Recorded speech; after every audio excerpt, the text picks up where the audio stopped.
Dr. Gloria Dunnivan. I work for Kent State University in Kent, Ohio, which is about an hour south of Cleveland and Lake Erie. So my role there is the director of dual enrollment programs. We admit high school students to the university so they can take college classes while they're still in high school.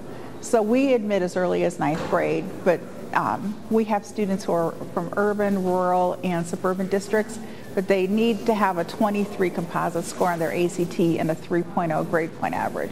So I actually work with about 85 school districts in 21 counties in Ohio. So the students can take classes that count for high school credit and college credit, so that's why it's dual enrollment.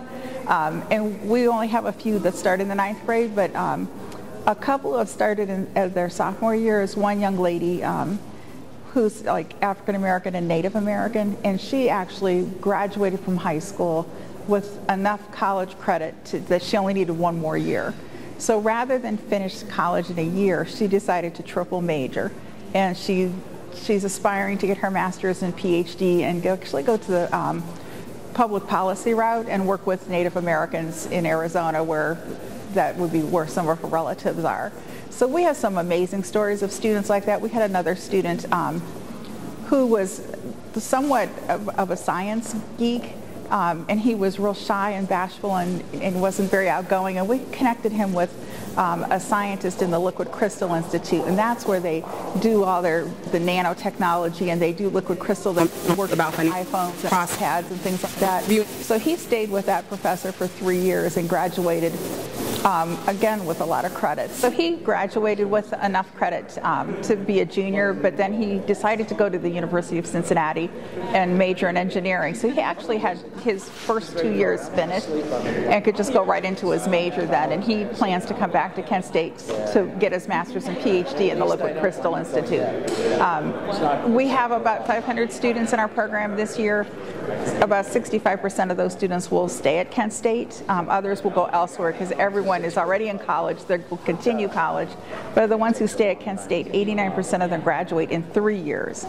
So that's graduate from college in 3 years, which is amazing. So that in Ohio, the governor has asked that we work on 3-year degrees, and we're already there. We already are higher than most of the retention rates at any university in the state. So we have 89%.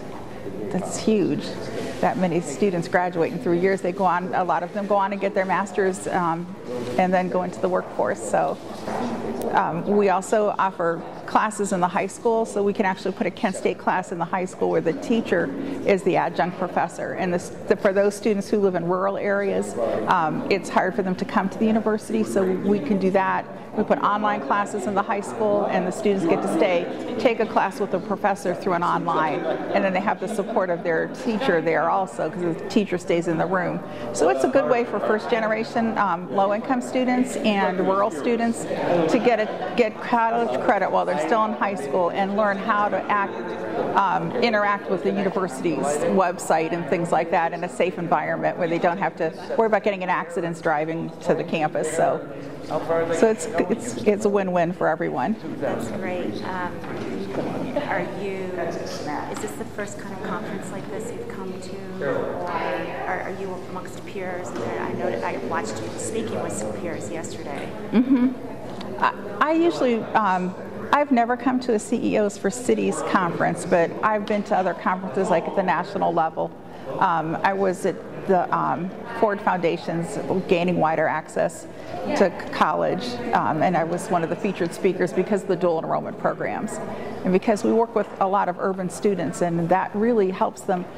For those students who have to get financial aid, especially now with the changes in financial aid, if they can graduate in 3 years, it's saving them a lot of money. They don't have to take as many student loans out. They can graduate with not having to pay a lot back. So usually it takes about 5 years to graduate on a 4-year degree.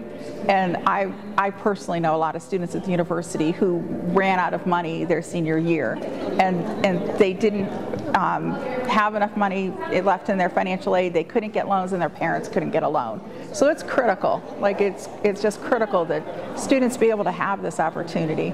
It also increases college readiness at the high school level too. So I think it's a win-win for everyone.